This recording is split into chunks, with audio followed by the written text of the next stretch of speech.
So involute కరువు ఏంటమ్మా? మీరు ఎప్పుడైనా బొంగరం ఆట ఆడారమ్మా? చిన్నప్పుడు బొంగరానికి తాడు చుడతాం, ఓకేనా? తాడు చుట్టి దాన్ని ఏంటి మనం జస్ట్ ఇలా తిప్పుతాం, ఇలా వేస్తాం. సో అది ఎంతవరకు అంటే తాడు ఊడిపోయేదాకా జస్ట్ ఆ కరువు చూడండి ఎలా ఫామ్ అవుతుంది. సో ఇక్కడ స్టార్ట్ అయ్యి కరువు ఎక్కడ ఎలా ఫామ్ అయిపోతుంది. ఓకే, అదేవిధంగా మనకి పాలిగన్స్ అన్నింటిలో కూడా దాని సర్కంఫరెన్స్ ఎంతైతే ఉందో దాని చుట్టూరు కూడా ఒక పాయింట్ ఫిక్స్ చేసుకుని తాడు చుడతాం. సో ఆ తాడుని ఫ్రీగా ఇలా వదిలేస్తారు, ఫ్రీగా గెండేస్తారు, అప్పుడు ఎలా కరువు వస్తుంది. సో ఇన్వాల్యూట్ కర్వ్స్ అంటారు. ఇది కూడా గేట్ ట్రైన్స్ వీటిలోనూ ఎక్కువ ఉపయోగిస్తారు, ఇన్వాల్యూట్ కర్వ్స్ కూడా, ఓకేనమ్మా? సో వెరీ ఈజీ, కంప్లీట్గా మిగతా రిమైనింగ్ సైక్లర్స్ చూసుకుని ఇది ఈజీ అవుతుంది. సో సింపుల్గా ట్రయాంగిల్ ఏం చెప్తాను మీద మీరు గెట్ చేయాలి. ఓకే, ట్రయాంగిల్ అవుట్ ఏం చెప్తాను మీద మీరు చేయాలి. సో నెక్స్ట్ టాపిక్ ఏంటమ్మా? Involute of a triangle. So first ఏంటంటే డ్రా ద ట్రయాంగిల్.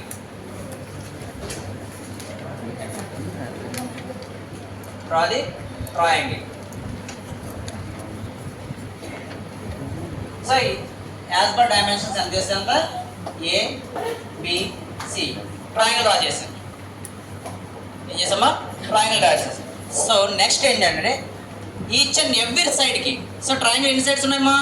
3 సైడ్స్. 3 సైడ్స్కి కూడా ఓకే ఎక్స్టెన్షన్ లైన్స్ డ్రా చేయాలి.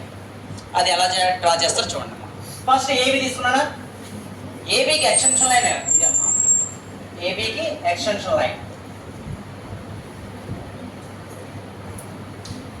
ఓకే, ఏబికి extension line. Okay, next anticlockwise మళ్ళీ బీసీ, బీసీకి ఎక్స్టెన్షన్ లైన్. ఓకే, నెక్స్ట్ మళ్ళీ ఏసీ, ఏసీకి ఎక్స్టెన్షన్ లైన్. ఏసీకి ఎక్స్టెన్షన్ లైన్ డ్రా చేస్తాం. ఓకే, ఫస్ట్ దీంట్లో రేడియస్ తీసుకుంటాం. ఎలా అంటేనమ్మా R1 ఈక్వల్ టు ఏబి తీసుకుంటాం. Centre point A, centre point A నుంచి ఆర్క్ డ్రా చేస్తాం. సింపుల్, అంతా కూడా కంపాస్ తోటే పని ఇదంతా, ఓకేనా? కంపాస్ తోటే పని. చూడమ్మా సింపుల్గా చూడండి. ఏంటి? Take the radius A B. Okay, draw the arc from P to A C arc. A C arc line ఏదైతే ఉందో ఏసీ ఒక ఎక్స్టెన్షన్ లైన్ ఏదైతే ఉందో అక్కడ వరకు కూడా డ్రా చేస్తాం. ఈ రేడియస్ ఎంత ఇది? R1. సో ఈ నేమ్ వచ్చి P1 అనుకోండి. ఏంట మరి? P1. సో నెక్స్ట్ రేడియస్ ఏం తీసుకుంటామంటే R2 equal to okay CP. Okay ఏంటమ్మా? సిపి1 తీసుకుంటాం రేడియస్. ఆల్రెడీ సెంటర్ పాయింట్ ఏ అయిపోయింది. సో ఇప్పుడు సెంటర్ పాయింట్ ఏంటి? సి. ఏ అయిపోయింది కాబట్టి సి తీసుకుంటాం. ఓకే, సో సెంటర్ పాయింట్ చూడమ్మా. Okay P. Okay, so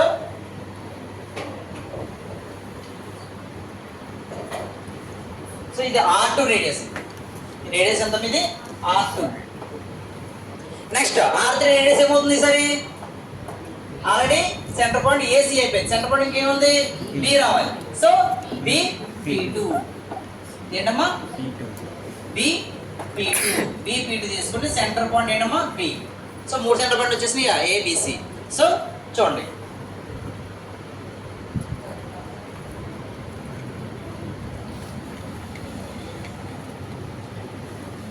okay. So horizontal line touch అవ్వాలి ఇప్పుడు. సో హారిజాంటల్ లైన్ టచ్ అయితే మీరు కరెక్ట్గా మీరు ఎగ్జాక్ట్గా ఓకే డిస్టెన్స్ చూస్తే పి నుంచి సి చూస్తారు, ఏ నుంచి సి. ఓకే, P3 తీసుకుంటే డిస్టెన్స్ ఖచ్చితంగా మీకు ఏమొస్తుందమ్మా? Circumference distance AB plus BC plus CA. AB plus BC plus CA కరెక్ట్గా ఎగ్జాక్ట్ వస్తుంది. ప్రతి డయాగ్రామ్ అంతే, సర్కిల్గా అంతే, సర్కిల్ పైడే వస్తుంది. ఓకే, అదే స్క్వేర్ అంటే 4 సైడ్స్ వస్తాయి, ఓకేనా? అదే పెంటగానికి 5 సైడ్స్ ఈక్వల్ వస్తాయి, హెక్సాగానికి వస్తాయి. అర్థమైందమ్మా? సో ఇది ఈజీ మెథడ్. బాగుందా? ఈజీగా ఉంది ఇది. ఏమంటారు ఇట్లే? Involute of a triangle. Draw the involute of a triangle అంటారు. Draw the involute of a pentagon అంటారు, హెక్సాగాన్ అంటారు. సో అన్ని పాలిగన్స్కి కూడా మీరు ట్రై చేయాలి. సైకిల్ కూడా దాంట్లో ట్రై చేయండి. ఇప్పుడు రాకపోతే నేను ఎక్స్ప్లెయిన్ చేస్తున్నాను, ఓకేనా? అవి